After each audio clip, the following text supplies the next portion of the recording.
Gigas and Humi hit beyond the target. How about that? How is that, bro? But trading tidak seindah itu, man. Ada juga saham gue yang kena bantingan di awal September kemarin. Bahkan sempat balik lagi ke area belinya walaupun masih dengan setup yang uptrend. Soalnya pada pembahasan live discussion sebelumnya, IHSG masih on the track dan minggu ini berhasil closing di level 7.854. Di video ini, gue akan membahas update arah IHSG, sentimen-sentimen yang mempengaruhi market, dan review rekomendasi saham swing di video sebelumnya. So, tonton video ini sampai habis.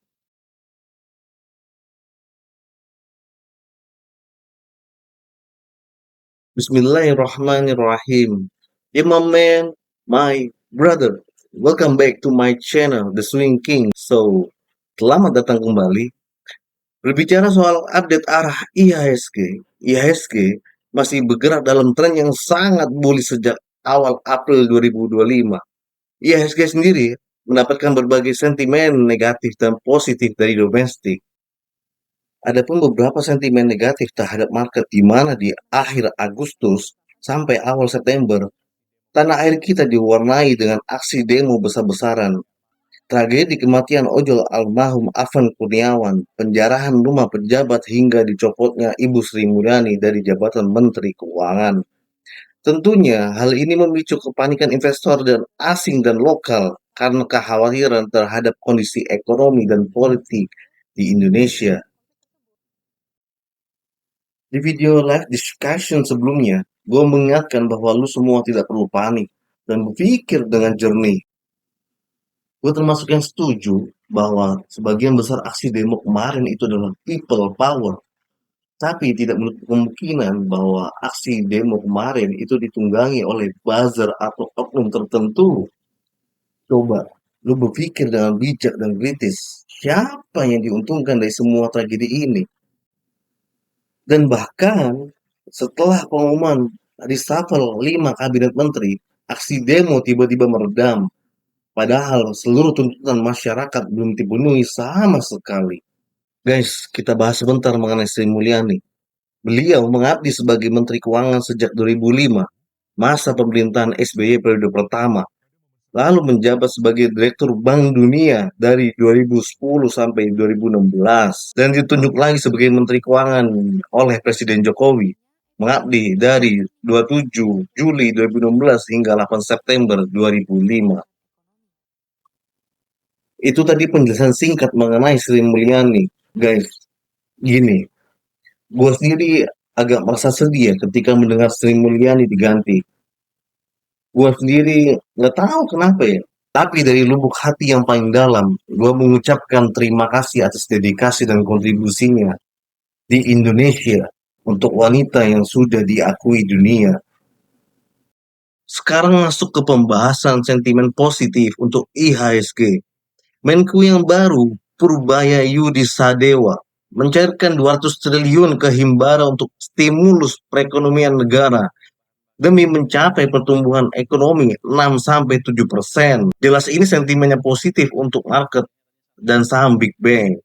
Terbukti setelah mendapat sentimen likuiditas 200 triliun dari Menteri Keuangan yang baru, saham Big Bang naik dengan signifikan. Gue tertarik menanti kinerja Pak Purbaya sebagai Menteri Keuangan yang baru. Dengan percaya diri bilang bahwa IHSG akan menyentuh 36.000 pada tahun 2035. Ya, tadi adalah sedikit penjelasan mengenai sentimen yang sedang terjadi di market. Oke, mari kita bahas pergerakan IHSG secara analisa teknikal.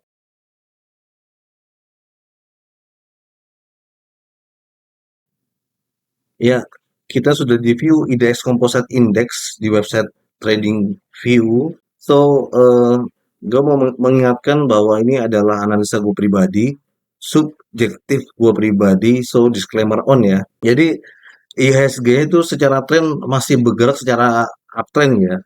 Trennya masih uptrend dan menurut gue ini bahkan masih sangat uptrend gitu. Jadi, secara pola elite wave itu sudah terbentuk wave 1, 2, 3, 4. Nah, saat ini sedang running ke wave 5 ya, di mana secara pola elite wave itu puncak tertinggi wave 1 terjadi di sekitar 26 sampai 27 Mei 2025. Setelah itu correction A, B, C, correction zigzag, dan berakhirnya wave 2 itu terjadi di 23 Juni 2025. IHSG langsung bergerak lanjut bullish eh, di wave 3-nya, dan puncak tertinggi wave 3 menurut gua terjadi di 15 Agustus 2025 sebelum dia correction di wave 4, yaitu correction zigzag A, B, C. Jadi dalam jangka pendek ini IHSG seperti apa? Oh iya, sebelum kita bahas secara jangka pendek, gue jelaskan sedikit yang terjadi secara price action saat bantingan di awal September kemarin. Jadi IHSG itu secara price action berhasil menutup gap-gapnya yang ditinggalkan di bulan lalu. Dua gap ini gua tandai dengan kotak kuning ya, dan bahkan kemarin pada tanggal 9 September itu di retest lagi sebelum dia akhirnya lanjut ke atas ya. Dalam 1 sampai 2 minggu ke depan, menurut gua IHSG hanya butuh satu kali konfirmasi lagi, yaitu breakout di 7.935. Ketika konfirmasi itu terjadi, maka menurut gua dipastikan bahwa IHSG akan running menuju wave 5-nya dia, yaitu di 8.100 sampai 8.300. Dan yang perlu lu tahu bahwa minggu depan ada pengumuman mengenai cut rate dari The Fed pada tanggal 17 September 2025. Dan gue meyakini bahwa The Fed itu akan memotong suku bunga atau minimal mempertahankan suku bunganya dia. Tapi gue meyakini bahwa The Fed tidak akan menaikkan suku bunga di tahun ini. Jadi ketika hal itu hal itu terjadi, announcement cut rate dari The Fed itu akan menjadi katalis atau sentimen yang positif dan menjadi buying powernya untuk market kita, IHSG menuju wave 5-nya dia. Jadi itu analisa gua eh, terhadap market IHSG dalam jangka pendek. Yang berikutnya gua akan bahas mengenai review rekomendasi saham swing gua di video sebelumnya. So, let's move on to the next slide. Ya, yang pertama adalah saham Humi. Gua nggak akan panjang lebar di saham Humi karena di saham ini memberikan gua cuan beggar ya. Dari average gua sekitar 6 ya, gua kemarin TP di sekitar 165. Jadi di video gua yang pertengahan Agustus atau akhir Agustus, sorry gua agak lupa. Saat itu gua analisa bahwa area belinya tuh di sekitar 63 sampai 66, dan kebetulan gue dapet average-nya di 66 dengan target kenaikan pola elite wave ABC itu di 92, 104, 111. Dan saat itu sekitar 20% atau 25% alokasi lot gua sudah gua TP di 104. Ya, karena mungkin di tanggal 22 Agustus itu arah, jadi gua hold aja sisanya, dan gua nggak nyangka ternyata di bawah bahkan sampai 214. Tapi kemarin saat bantingan market ya gue ada TP sih di 170, 170 atau 165 ya, gue agak lupa. Tapi setidaknya saham ini sudah memberikan gue gain sekitar 160%. Alhamdulillah. Yang berikutnya adalah Vigas. Vigas juga kita cuan ya di sini ya. Walaupun kemarin sempat kena bantingan di awal September sih. Cuma bantingan cuma sehari aja sih. Dan di saat bantingan itu masuk ke area beli lagi sih. Jadi gue nambah posisi ya. Saat di akhir Agustus itu gue jelaskan di video gue sebelumnya bahwa area belinya tuh di 126 mungkin sampai 119 ya. Ternyata memang dikasih sampai 117. Dan average gue tuh di 123. Dan alhamdulillah saham Cigas ini berhasil naik ke targetnya nggak lama setelah bantingan itu di tanggal 3 September 2025. Dengan pucuknya itu high-nya di 173 ya. Gue sendiri sih udah TP di 161 dan 168. Nah, untuk saham Cigas ini selama di atas 142, dia masih akan mengejar target di atasnya itu satu ini, 181 ke atas lah. Ini adalah saham Kigas.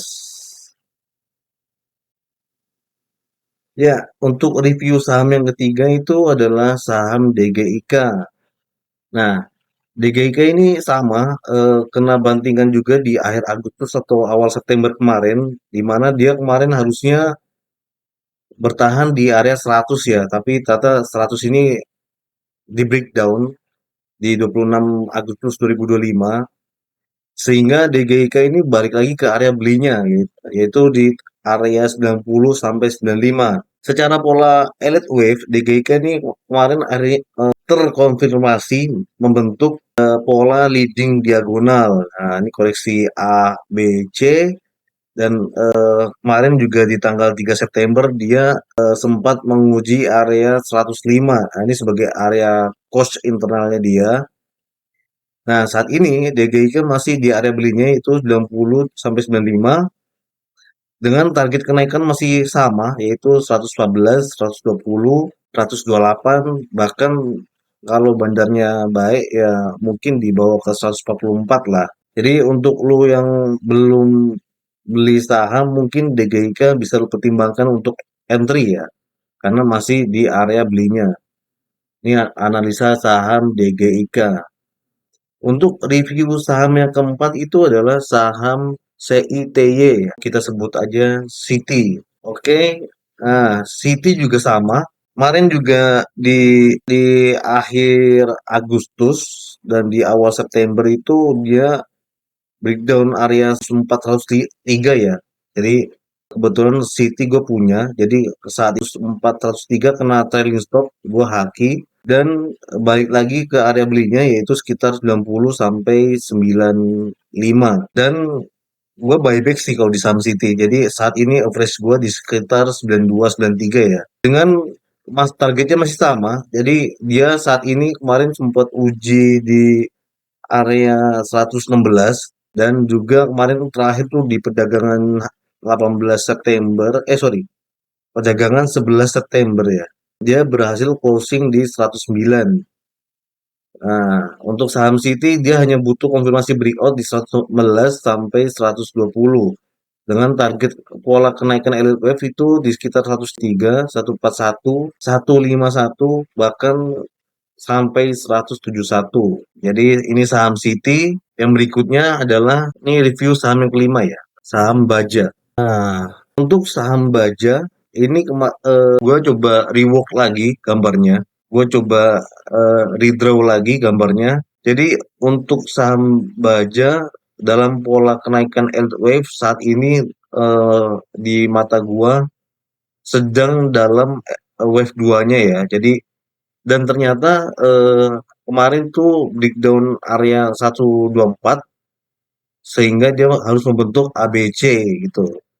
Nah, pola correction di wave 2-nya ini menurut gua adalah double tree di mana dia ada tiga segmen yaitu correction ABC pertama, lalu ini ABC yang biru adalah segmen yang kedua, ABC ini yang segmen kedua yang biru. Dan segmen terakhir adalah A, B, C untuk yang oranye. Nah, ini sebagai pola di elite itu namanya irregular flat lah. Gue lupa namanya. Tapi saat ini masih positif ya. Jadi dia berhasil kembali ke area 120 sampai 124 kemarin. Nah, ini sama kayak DGK untuk lu yang belum punya posisi atau belum entry di saham bisa lu pertimbangkan saham Baja karena dia saham Baja ini harus sentuh 138 dulu sebagai terkonfirmasi untuk mengejar targetnya di 180, 193 sampai 100 sampai 212. Bahkan tertingginya dia bisa sampai 250 nih. Ini saham Baja. Tapi memang dia harus terkonfirmasi dulu di area 138, 140 ke atas. Ini saham Baja. Review yang berikutnya itu adalah OPMS. Nah, OPMS ini masih sama ya.